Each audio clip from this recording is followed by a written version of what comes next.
Salamlar hər birinizə. Xoşbəxtlik Daşında podkastımın yeni bölümünə hər birinizi xoş gördük. Bugün danışacağım mövzu tamamilə bir xoşbəxtlik Daşında mövzusudur və bu mövzudan danışarkən belə doğrudan da ağzım qulaqlarımda deyə bilərəm. Əvvəlki bölümlərdə də bundan danışmışdım ki, keçən il özüm üçün bu iş axtarışı, ümumiyyətlə həyatımı dəyişməklə bağlı çox böyük bir yeniliklərə keçməyə çalışdım, amma deyərdim ki, bunun sonunda öz əvvəlki iş yerimə davam elədim və çox fərqli bir layihələrdə iştirak etmək şansım oldu. Çox fərqli şeylərdə özümü yoxlamaq şansım oldu. Bu yaxınlarda isə bir neçə gün qabaq çox ani bir şəkildə bir gün içində işimi dayandırmaq qərarına gəldim. Keçən il sadəcə özümə güvənmədiyim üçün deyərdim. Bunun başqa bir açıqlamasını da görmürəm özümdə. İş yerimdən çıxmamışdım. Sadəcə ödənişsiz məzuniyyət götürmüşdüm. Daha sonrası qayıda bildim tamamilə. Bu il deyəndə bir neçə gün əvvəl, bir gün içində, hətta bir neçə saatın içində deyərdim. Qərar verdim ki, mən rəsmi olaraq işimdən ayrılıram. Bununla bağlı bu əslində deyərdim ki, bir tərəfdən çox böyük bir qorxulu bir qərar idi ki, mən işimdən ayrılıram və işsiz oluram. Rəsmi olaraq bir işsiz oluram. İkinci tərəfdən isə son zamanlar deyərdim, bəlkə də son 6 ay içində verdiyim və özümü doğrudan da azad hiss etdiyim bir qərar idi. Bununla bağlı danışmaq istəyirəm, çünki mənim deyərdim hal-hazırdakı iş yerimdə nə menecmentlə, nə əməkdaşlarla, nə işlədiyim komanda ilə bağlı heç bir problemim yox idi. Doğrudan da hər birinə çox istəyirəm, səmimi qəlbdən hər birinə bir həm əməkdaş, həm insan kimi çox dəyər verirəm. Bu sadəcə mənim belə bir oldu ki, son bir ay öncə məni yeni bir layihəyə əsayin eləmişdilər. Bu bilmirəm necə gedir, təyin etmişdilər. Bu layihədə isə mənim daha çox normalda gördüyüm işdən tamam fərqli bir sahə üzrə idi. Normalda mən daha çox korporativ idarə etmə, layihə üzrə, risklər idarə edilməsi üzrə çalışıram. Bu isə daha büdcə və maliyyə analizi ilə bağlı bir proyekt idi. Və belə oldu ki, çox maraqlı bir hadisə və mən bu ətrafdakıları analiz etməyi öyrəndikcə, ətrafdakı hadisələrin özümlə baş verən bağlı hadisələrin səbəblərinin daha yaxşı başa düşməyə başladıqca çox maraqlı şeylər də oradan qarşıma çıxır. Mənə çox gözlənilməyən bir halda artıq bizdə də belədir ki, əgər bir şöbədə layihələrimiz yoxdursa, digər bir şöbənin layihələrində iştirak edirik ki, çox fərqli olmadıqca, yəni mənim ümumiyyətlə təcrübəm olmadığı bir iş olsa təbii ki, olmazdı, amma mənim bacardığım və bildiyim sahə idi. Sevdiyim deməzdim, amma bildiyim bir sahə idi. Mənə bir gün gəldilər, dedilər ki, biz səni bizim layihəyə istəyirik. Mən də razılaşdım. Amma sizə deyim ki, çox maraqlı bir hal oldu ki, 2-3 ay əvvəl mənə eyni sözü desəydilər, bəlkə də mən razılaşmazdım, bəlkə də etiraz edərdim ki, yox, mən o layihəni istəmirəm. Yəni, söhbət layihədəki insanlardan və ya heç bir cürə layihənin özü ilə bağlı deyil. Sadəcə o layihənin fokuslandığı iş daha maliyyə əsaslı olduğu üçün və mən də maliyyə sahəsi ilə özümü çox da görmürəm. Yəni, o rəqəmlərlə işləməyi çox da sevirəm deyə bilmərəm. Sadəcə onlar gəlib təklif eləyəndə mən okeylədim. Dedim, okey, sadəcə mən həmin həftə 2 günlük məzuniyyət götürmüşdüm. Dedim, əgər o məzuniyyətimə etiraz etmirsinizsə, gələn həftədən başlaya bilərəm. Ona görə də gələn həftədən başlama razılığı aldıq və mən həftənin birinci günü çox deyərdim ki, hətta həftə sonu biraz şikayətlənməyə, mızmızlanmağa başlamışdım. Həftənin birinci günü işə gedəndə sadəcə evimin pilləkənlərindən düşən zaman pilləkəndən yıxıldım və ayağımı burxdum. Və təsəvvür eləyin ki, mənim 25 yaşım var və mən 25 yaşıma qədər heç bir bədən üzümlə bağlı bir problem yaşamamışam. Çox şükür təbii ki. Nə ayağım burxulub, belə bunu ətrafdakılarla paylaşanda gördüm ki, uşaqlıqda ən az bir dəfə hərənin ayağı burxulub, ya nəsə olub. Mənlə bağlı heç vaxt olmayıbdı bu hadisələr. Mən nə belə ağaca dırmaşan bir uşaq tip olduğumdan, nə də ki çox belə tulanıb düşən biri olduğumdan heç vaxt ayağımla bağlı, heç bədən üzümlə bağlı, ümumiyyətlə yıxılmaq hadisəsi və bədənimin hər hansı bir zədə alması məndə olmayıb. Çox yıxılmışamsa da sağ-salamat durub davam eləmişəm. Və mənim həyatımda ilk dəfə ayağım burxuldu. Və ayağımın burxulması da necə? Yəni mənə ümumiyyətlə gəzməyə icazə verilmədi. Adi məsələn evin içində bu otaqdan o otağa keçməyə tövsiyə eləmədilər. Ayağımın üstə basmamaq əsas. Mən 2 həftə evdə oturmalı oldum. Və bu 2 həftədə necə oldu? Mən proyektə başlamalıydım. Proyektə mənə izah eləməliydilər ki, işlər nədən ibarətdir, nə işlər görəcəm. Bunların hamısı çox belə axsamağa başladı. Mən o 2 həftə ərzində belə də bir şey var idi ki, həmin şöbənin iş rejimi daha çox ofisdən işləməkdir. Bizim şöbədə isə daha evdən işləməyimiz daha çox olurdu. Fikirləşirəm ki, ayda kim gedəcək hər gün ofisə falan. Mən necə elədimsə bunu, yəni heç cürə təsadüf olduğuna inanmıram. Həyatda ümumiyyətlə təsadüflər yoxdur. Və mən ayağımı burxdum. Bunu başa düşəndə ki, mən niyə ayağımı burxdum və başa düşürəm ki, sırf ofisə getməmək üçün oldu bu. Yəni belə baxanda ayağım mənə oturduğum yerdə ağrı da vermirdi. Sadəcə gedə bilmirdim evdən çölə heç yerə. Bunu başa düşdüm ki, bu mənim üçün bir işarə idi ki, və mənim bədənim ofisə getməmək üçün məni blokladı. Məni burada bir şeylədi. Bu oldu 2 həftə getmədim və daha sonra davam eləməyə başladım. Bu həftənin sonunda isə mənim artıq tapşırıqlarım artmağa başladı. Tam belə işin içinə girməyə başlamışdım. Və bunu eləyə-eləyə mən görürdüm ki, hər gün mən işi görəndə, məsuliyyətli olduğum üçün o işi görürdüm.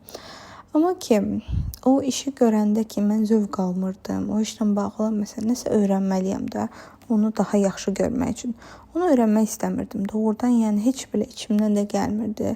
Bəlkə ola bilər bəzələriniz üçün biraz necə deyirlər, spoiled, çox belə özündən razı kimi gələ bilər, amma mən hər zaman inanmışam ki, insan görmək istədiyi işi, yaxşı olduğu işi görəndə hər zaman özü də xoşbəxt olur, ətrafındakıların da doğrudan da bir fayda vermiş olur. Və buna inanan biri olaraq mən gördüm ki, mən o işi görəndə heç doğrudan da zövq almıram. Zövq almaq da bir qırağa eləmək istəmirəm. Yəni hər dəfə nəsə tapıram ki, o işi görməyim. Başqa bir şeylərlə necəsə eləyim. Məsələn, mən də bunu təzə kəşf eləmişəm ki, ofisdə olanda hər hansı bir işdən qaçmaq üçün nəsə alış-veriş eləyib, onu zakaz edirəm ki, düşüm aşağı bu zakazımı gəlib onu götürüm. Ya nəsə nə bilim, düşüm bir aşağıdan bir kofe alım. Yəni o işləri görməmək üçün nə mümkündürsə beynim mənə ideyalar verirdi. Çünki niyə? Mən beynimə deyirdim ki, mən bu işi görmək istəmirəm. O da mənə bəhanələr tapırdı ki, okey, sən bu gün özü yaxşı hiss eləmirsən, bu gün eləmə. Nə bilim, sən kofe istəyirdin, dur get kofe al. Get bu falan şeyi almalıydın ev üçün, get onu al. Yəni belə şeyləri düşündükcə mən gördüm ki, mənim doğrudan da bir növ özümə zülm edirəm. Bu yenə də deyirəm, ola bilər ki, bir çoxlarınız üçün məsələn mənim işdəki motivasiyalarımdan biri maddi idi ki, mən özümü maddi olaraq təmin edə bilim və indiki iş yerimin də maaşı bəzi deyirəm kifayət qədər yerdən yuxarı olduğu üçün mən düşünürdüm ki, okey, işi görmək istəməsəm belə ayın axırında mənə bir stabillik qazandırır. Mən bu işdən aldığım pulla özümü tamamilə təmin edə bilirəm. Və bu faktorları da təbii ki nəzərə alırdım. Yəni ola bilər ki, düşünərsiniz ki, yox, hamının o lüksu yoxdur. Mənim də bir yerə qədər o lüksum yoxdur əslində. Sadəcə mən oturdum. Ola bilər bu 25 yaş sendromudur, nədirsə.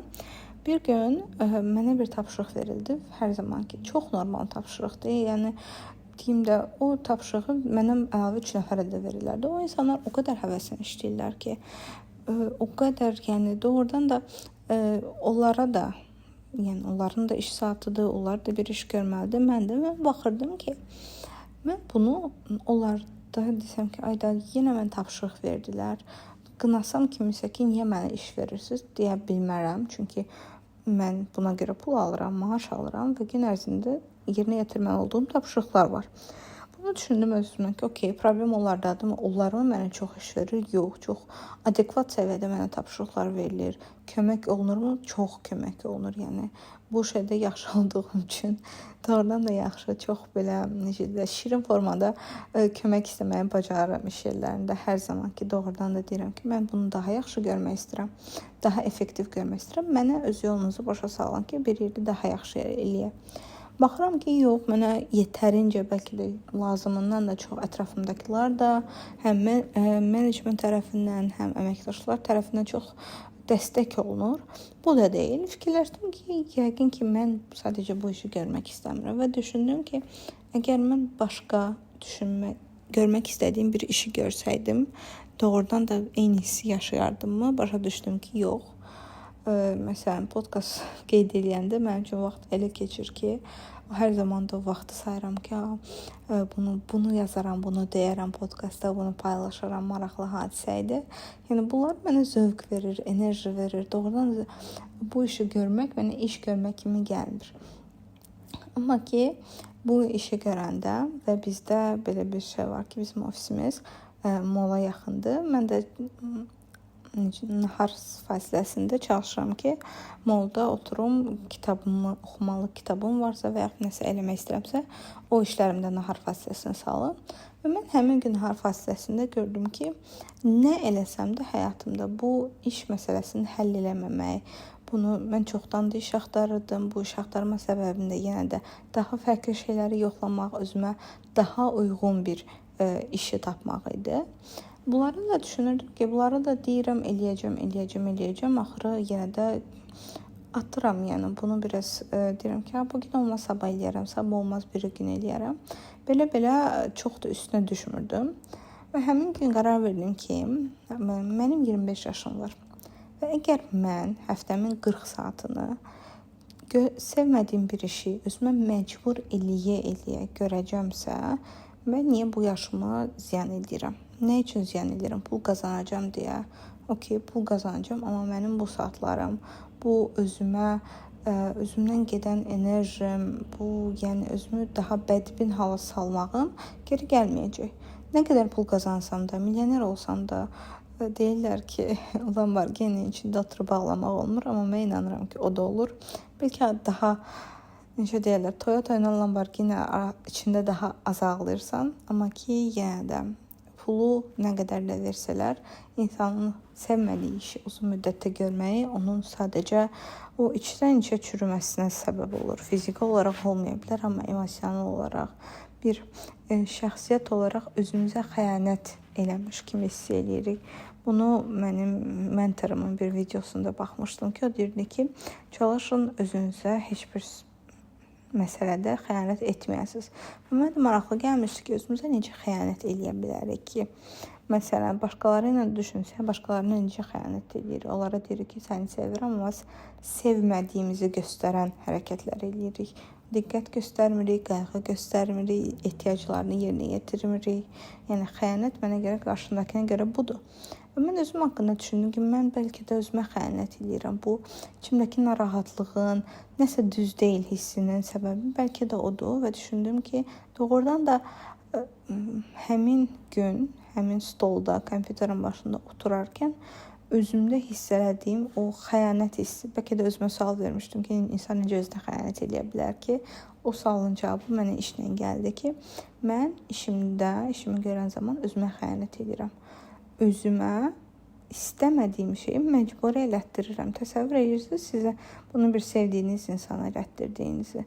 Sevdiyiniz insana deyirsiniz ki, sən bu işi sevmirsən, amma orada pul var. Qoy elə həftənin 40 saatı otur orada, işdə axırı odur ki, ayın axırı pul gəlsin. Bunu düşünmürəm ki, kimsə doğrudan sevdiyi bir insana deyə bilər. Və biz bunu niyə özümüzə deyək ki? Niyə mən özümə sırf ayın axırı müəyyən bir maaş alacağam deyə sevmədiyim işi hər gün saat 9-dan 6-ya qədər elətdirim. Və sizə bir fakt da deyim ki, əgər saat 6-dan sonra çox deyim ki, fiziki bir işdə çalışmırsınızsa, çox fiziki bir fəaliyyətdə keçirməmisinizsə, saat 6-dan sonraki enerji səviyyənizə baxdıqda başa düşəcəksiniz ki, siz doğrudan da düz yerdəsiz ya səhv yerdəsiz. Əgər 6-dan sonra sadəcə evə gedib televizor qarşısında oturub hansısa seriala baxmaq istəyirsinizsə, bu artıq bir işarədir deyərdim ki, düz yolda deyilsiniz. Düz yolda dediyimdə, yəni sevdiyiniz bir işlə məşğul olmursunuz, işinizin sizə verdikləri ilə sizdən aldıqları bərabər deyil. Ola bilər ki, sizdən daha çox şey alır. Və bunlara baxdıqda da bir işarə deyərdim ki, siz əgər 6-dan sonra dostlarınızla vaxt keçirdə bilmirsinizsə, özünüzlə vaxt keçirdə bilmirsinizsə, hobbilərinizə vaxt ayıra bilmirsinizsə, idmana, necə deyərlər, açıq havada vaxt keçirtməyə, nəyləsə məşğul olmağa, harasa getməyə vaxt ayıra bilmirsinizsə, bu ola bilər ki, işinizdə vaxtdan əlavə işləmək tələb olunur, fiziki olaraq gedə bilmirsiniz və yaxud enerjinizi o qədər xərcləyirsiniz iş ərzində ki, artıq buna eləməyə həvəsiniz də qalmır. Və enerjinizi nəyə xərcləyirsiniz? Gün ərzində 8 saat düşünərək ki, mən niyə buradayam? Mən niyə bu işi görürəm? Bu iş niyə belədir? Mənim zəhləm gedir buradan. Bu niyə belədir? Mənim son vaxtlar qəbul etdiyim bir düşüncə o idi ki, mən həm iş yerimə, həm də ki, işdəkilərə çox minnətdaram ki, mənim karyerama dəstək olurlar, mənim davamlı bir işim olmasında əməkləri var, doğrudan da təşəkkür edirdim onlara səmimi qəlbdən və bu vaxtda mən qərar verdim ki, əgər mən istəmədiyim bir işi görüb özümü məcbur edirəmsə, burada günahkar heç kim deyil, sadəcə mənəm. Günahkara da bir qırağa qoydum. Bunun səbəbkarı mənəm. Yəni, mən özümü məcbur edirəm. Başqa heç kim mənə demir ki, gəl otur, burada bu işi gör, ayın axırda sənə bu qədər pul verir.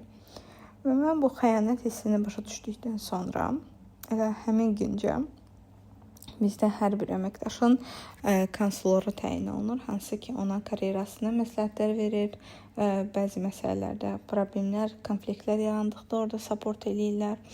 Buna baxdım, mən növbəti gün konsulorumla görüş təşkil elədim ki, onunla danışım, çıxma qərarımı və doğrudan da hər şey sadəcə bir neçə saatın içində baş verdi.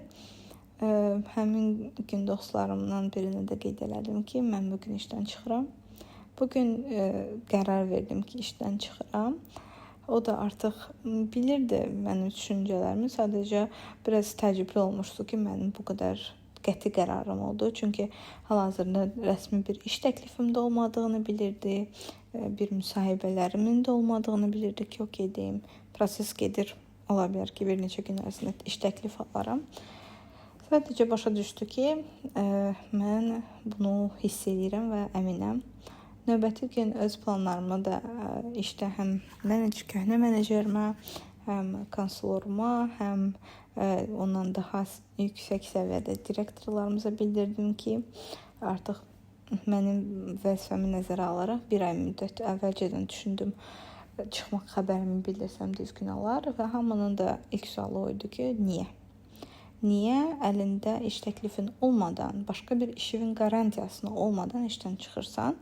Və mənim buna çox açıq bir cavabım var idi ki, mən əgər indiki işimi buraxmasam, həyatımdakı o yeri açmasam, yeni bir iş mənə heç vaxt gəlməyəcək. Bu mesajı da, bu hissi də özümdə çox aydın gördüm ki, mən keçən il fasilə verəndə mənim hər zaman arxain idim, sığortam var idi ki, tapmasam bu işim var da qayıdacam bura. Və bu arxainlıq mənim motivasiyamı azaltmağa başlayıb. Bunu yenə də deyirəm, çox bilmədən olmuş bir hadisədir. Sadəcə keçən ilki halım bunu başa düşmürdü. O qədər müdrik deyildi məncə.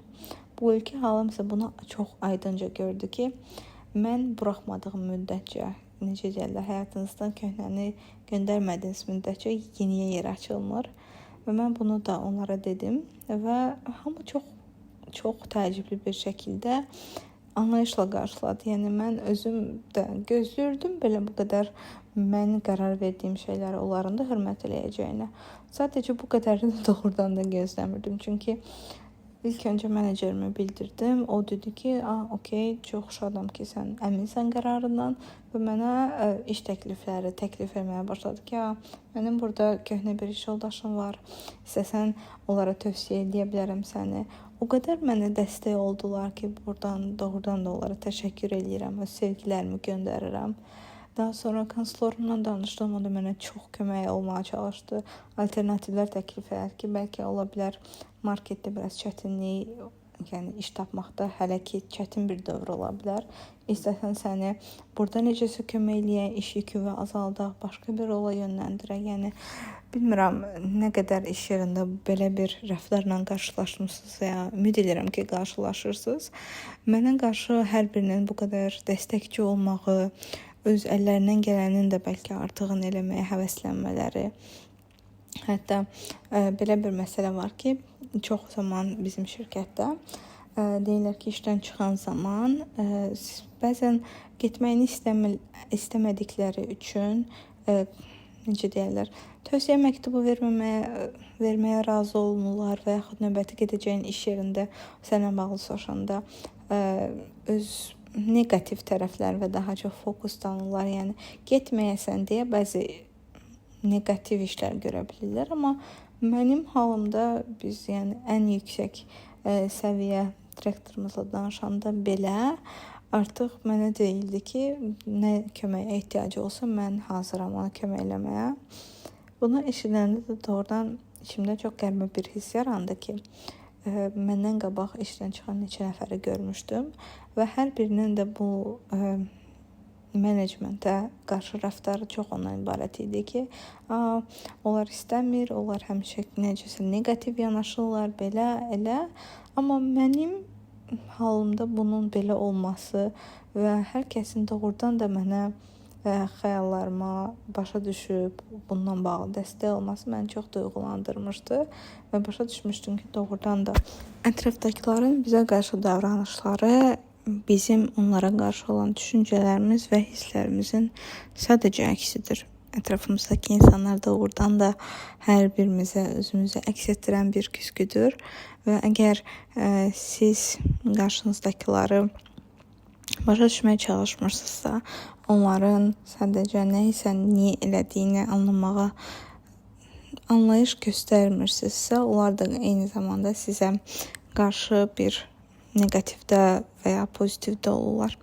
Çünki mənim son zamanlar bu işdə olarkən özümə düşündüyüm o idi ki, məsələn, hal-hazırda bu işi görürəm, başıma bir iş gəlir və yaxud mənə buna bağlı bir hadisə yaşayıram. Bu mənə nə öyrətməyə çalışır? Başqalarının hərəkətlərinin haqqında düşünməyə əvəzinə mən başladım ki, düşünüm, okey, biri mənə bu sözü dedi. O mənə nə deməyə çalışırdı? Yəni bəlkə də məsələn biri deyə bilər ki, siz çox sərtsiz, çox köbotsuz, tutalım. Ola bilər ki, mən onun narazı deyiləm, amma ki, ola da bilər ki, o insan mənə öz hərəkətlərimlə bağlı, həyata baxış açımla bağlı hər hansı bir mesaj verməyə çalışır. Çünki düşünsək ki, hər zaman deyirlər ki, Yaradan hər zaman bizimlədir, Yaradan ətrafımızdadır. Mən inanıram ki, doğrudan da Yaradan öz mesajlarını, bizə demək istədiklərini insanlar vasitəsilə deyir. Çünki inanmıram ki, durduq yerə hardansa Yaradan səsi gəlsə, hər hansı birimiz ya ciddi almarıq, ya dəli olduğumuzu düşünərik. Yəni bunu mümkün deyil. Bu mesajı bizə çatdıra bilməz. Mənim fikrimcə mən buna inanmağı da seçirəm. Bunun haqqında oxuduqlarıma da əsaslanaraq deyə bilərəm ki, doğrudan da hər birimiz Yaradanın elçiləriyik və hər birimiz bir-birimizə yaşam yolumuzda, bir inkişaf yolumuzda dəstək olmaq üçün buradayıq. Sizin birinə dediyiniz söz onun eşitməli olduğu və öz həyatında bəlkə də dəyişdirməli olduğu və yaxud ola bilər ki, bir insan öz düşüncələri ilə bağlı əmin deyil. Sizin vasitənizlə onun düşüncələri sınanır ki, o özündən daha da əmin olsun. Bunların hamısı bir yerə yığanda başa düşürük ki, əslində başımıza gələn hər bir işdə bizə bir mesaj ötürməyə çalışır. Yəni mən əminəm ki, əgər mən bu layihəyə göndərilməsəydim, bu layihənin başlanğıcının ilk günü ayağımı burxmasaydım, bu zədəni almasaydım və bu haqqda düşünməyə məcbur olunmasaydım, bəlkə də mən bu növbəti həyat formasına keçidimi də daha eləməyəcəkdim. Belə bir qərarı almağa cəsarət eləməzdim. Bundan əminəm. Və başa düşdüm də ki, mən niyə bir ay əvvəl mənə təklif olunanda mən ona yox demədim. Doğrudan da səmimi qəlbdən hə dedim. Çünki kömək eləmək istəyirdim, başa düşürdüm ki, həmin layihədə də onların köməyə ehtiyacı var. Bunu başa düşərək səmimi qəlbdən istəyirdim kömək eləyim. Amma bu istəyimin qarşısında duran, başa düşdüyümdə isə gördüm ki, nə qədər mən onlara kömək eləmək istəsəm də, onlara kömək eləmək etdikcə özümə xəyanət edirəm. Özümün qarşısında həyatımı çətinləşdirirəm, həyatımı daha da az xoşbəxt edirəm. Son zamanlar, son 2-3 ildə bəlkə də özümdə kəşf etdiyim bir şey mənim gözümdə olan o parıltıdır. Necə xoşbəxt olanda ətrafımdakılar da xoşbəxt olur, ailəm də, dostlarım da. Necə mən xoşbəxt olanda, mən səmimi qəlbdən öz həyatımdan razı olanda və onu yaxşılaşdırmaq üçün fokuslananda, necə ətrafımdakıların da həyatlarına dəstək ola bilirəm. Onlar çətin anda olanda onların yanında olub motivasiya edə bilirəm. Hər şey yaxşı olacaq deyə bilirəm. Amma nə vaxt ki, mənim özümün gücüm olmur, mən özümü dərində, qaranlıqda hiss edirəm, onda ətrafımdakı heç kimə də kömək eləyə bilmirəm. Nə özümə, nə ətrafımdakılara faydam olur ki, məncə bu insanın ölümü kimi bir şeydir. Yəni irəli getmiriksə geri gedirik, geri gediriksə də ölümə gedirik mənim fikrimcə.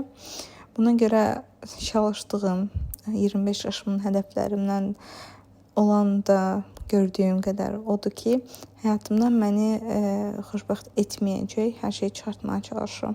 Bu artıq əşyalar ola bilər, artıq çəki ola bilər, artıq mənə zövq verməyən insanlar ola bilər.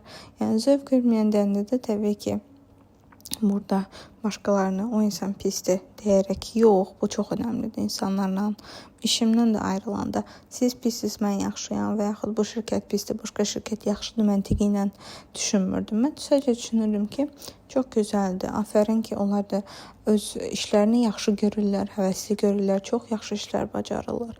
Sadəcə mən özümü hal-hazırda buna uyğun hiss eləmirəm. Eynisi insanlarla çox yaxşı insan ola bilər, çox uğurlu, çox qayğıkeş ola bilər hətta. Amma mən əgər düşünürəm ki, biz onunla eyni danışacaq söhbətimiz yoxdur, eyni maraqlarımız və hədəflərimiz yoxdursa, bu da o deməkdir ki, mənim artıq o insanlardan ayrılmaq, o insanlarla daha az görüşmək də ola bilər, artıq münasibətimi bitirmək də ola bilər. Bunlara artıq özümdəki o cəsarəti yığmağa başlamışam. Və bu cəsarət də hardan gəldi deyərdim. Əsas mənbəyi o idi ki, özümə inanmaq. Özümə inanmağa başladım ki, okey, mən əgər beynəlxalq bir şirkətdə 3 ildən artıq çox yaxşı bir performans göstərərək çalışmışamsa, niyə mən qorxuram ki, bu mənim tapa biləcəyim axırıncı işdir? Niyə mən qorxuram ki, ayda buradan çıxsam mən burada başqa iş hardan tapacağam?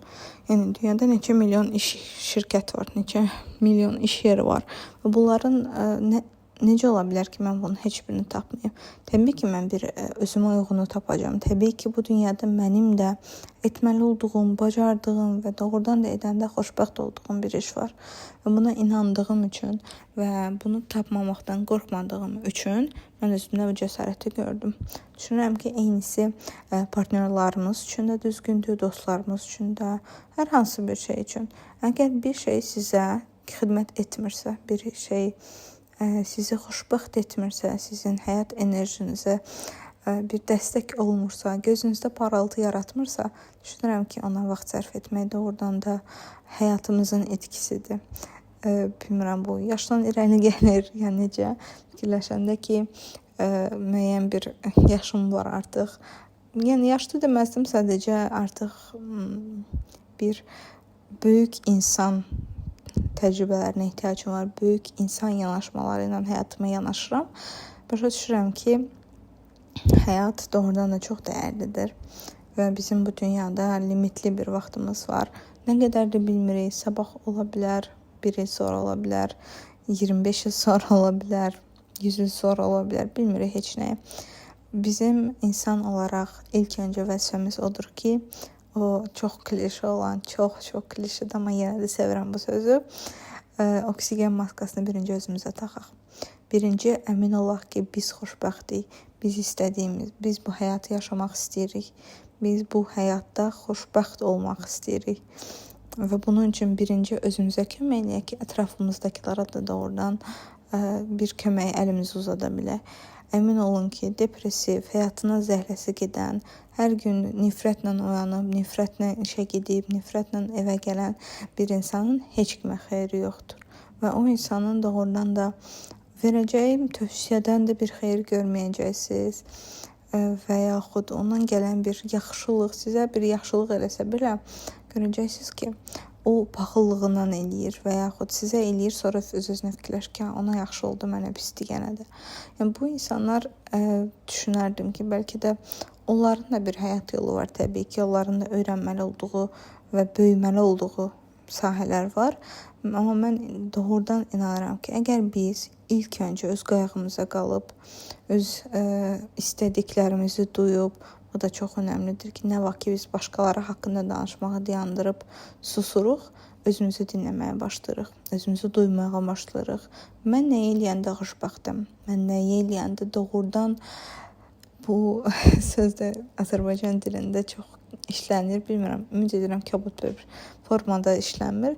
Bu ağız qulağında olmaq, bu hissi yaşamaq ki, doğrudan gözünüzü açırsınız və günün başlaması üçün çox səbirsizsiniz. Bu hissi yaşamadan, bunları ertələyərək doğrudan da həyatımızı bir israf eləyirik, deyərdim. Həyatı israf eləmək də normalda deyirlər, israf eləmək, yeməyi günahdır.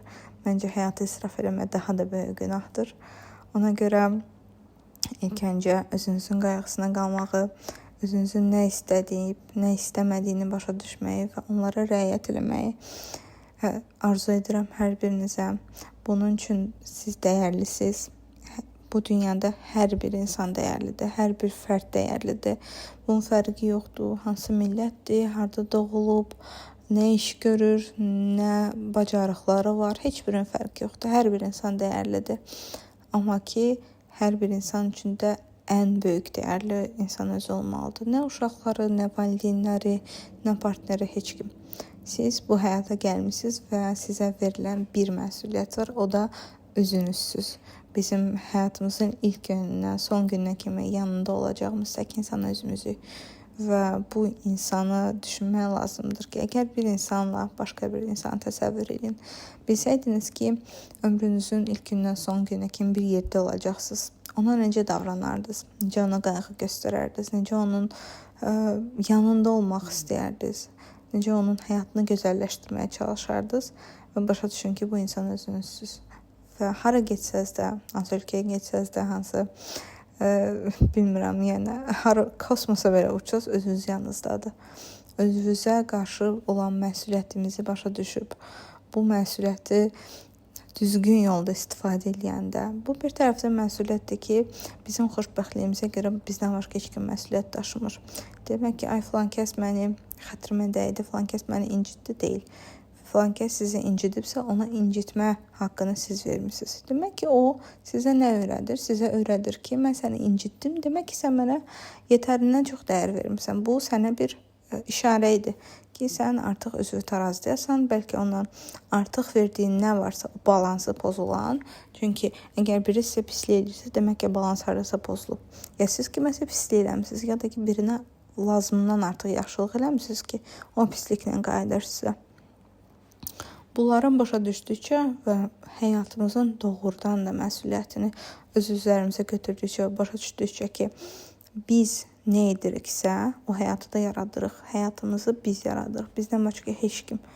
Deyəndə ki, Allah verir, Allah yaradır. Bunu ola bilər ki, mən də bəzi vaxtlar inanırdım. İndi də daha başa düşməyə başlamışam bu prosesləri ki, deyəndə Allah verir, Allah eləyir. Allah sizə və ətrafınızdakilərə sizin köməkliyinizdə bir şeydir.